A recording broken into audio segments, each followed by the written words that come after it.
वाले के साथ इंसाफ करो।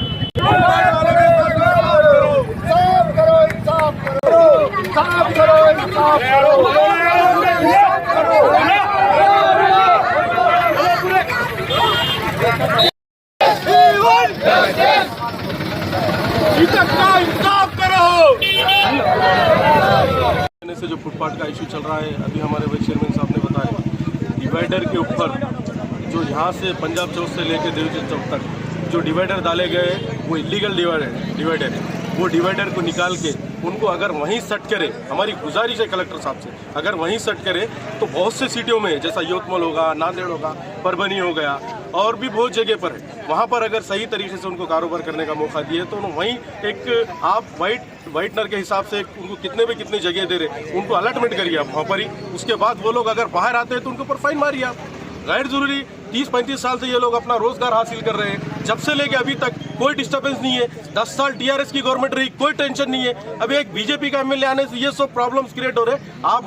आपसे कलेक्टर साहब से और भी जो लीडर्स है उनसे हमारी गुजारिश है कि आप ये मत कीजिए, क्योंकि आपको अगर इनकी बदवा अगर हाथ लगेंगी तो आप कहीं के नहीं रहेंगे, क्योंकि आने वाला वक्त बहुत कठिन और मुश्किलों से गुजार रहे हैं ये लोग, इनको मालूम है कैसे गुजार रहे हैं। और हमारी फिर से एक बार म्युनिसिपल कमिश्नर कलेक्टर साहब से गुजारिश है कि आप ये मत कीजिए, वहीं डिवाइडर पे कारोबार करने का मौका दीजिए। इंशाअल्लाह ताला वहीं वो लोग वहाँ पर सेट होकर अपना रोजगार हासिल करेंगे। और गणेश टाकिस, अगर आप गणेश टाकिस देना चाह रहे हैं तो आप जरूर दीजिए, मगर उसमें मॉडल मलिया बना के, जैसा विनायक चौक पे बनाए थे इससे पहले, आप वैसा एक प्रपोजल लगाइए, प्रपोजल लगा के मॉडल मलिया बना के उनको कारोबार करने का वहाँ पे मौका दीजिए। आप खाली एक स्टेटमेंट देते कि टेम्पररी यहाँ पे दे रहे बोल के, अरे टेम्पररी कैसा जाएंगे वो लोग? यानी यहाँ पर भी टेम्पररी बिठाएंगे, वहाँ पर भी टेम्पररी बिठाएंगे, तो जाएंगे कहाँ बेचारे कल के दिन?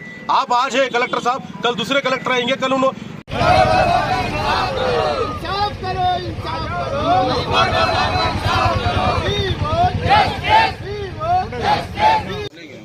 लेकिन हम कलेक्टर साहब से ये गुजारिश करने के वास्ते आज पूरे लोगों के साथ अपना कारोबार बंद करके आज यहाँ आए। इसकी वजह यही है कि ये लोग फुटपाथ पे जहाँ कारोबार करते हैं, 200-300 रुपये रोज़ कमा कर जाने का इनका अपना कारोबार है।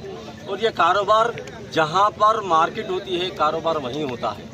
ये कलेक्टर साहब और कमिश्नर साहब मिलके जो है तो कि गणेश थिएटर में जो है तो इनको हम वहाँ पर दे रहे बोले गणेश थिएटर में आप दे रहे तो इनको कम से कम एक लेटर के हम आपको दे रहे यहाँ बोल के एक लेटर दिए तो कम से कम वो लेटर के बेस पे ये लोग वहाँ जा सकते।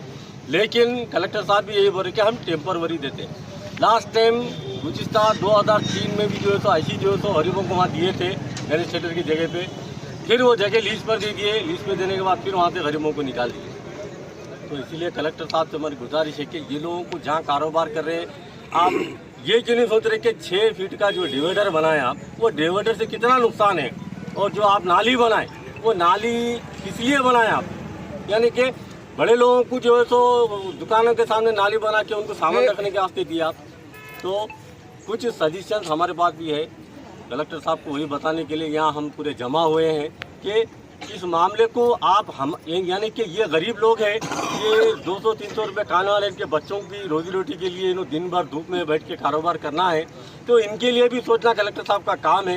ये आने वाले टाइम में ये मामले को जो तो आप अगर कोई ज़बरदस्ती करने की भी अगर कोशिश करेंगे तो इसके जिम्मेदार आप ही रहेंगे, क्योंकि जब किसी की रोजी रोटी का अगर मसला हो जाता है तो आपको मालूम होना चाहिए कि उन्हें क्या करता या क्या हालात होते। तो कलेक्टर साहब से हमारी यही रिक्वेस्ट है कि ये लोग जहाँ कारोबार करें आप डिवाइडर को हटाओ, वो दुकान के पास जो नालियों के ऊपर जो पूरा दुकान वाले आके वहाँ तक आ गए वो सब हटा के सेट करो वहीं, क्योंकि इनका कारोबार उनसे है, उनका कारोबार इनसे है।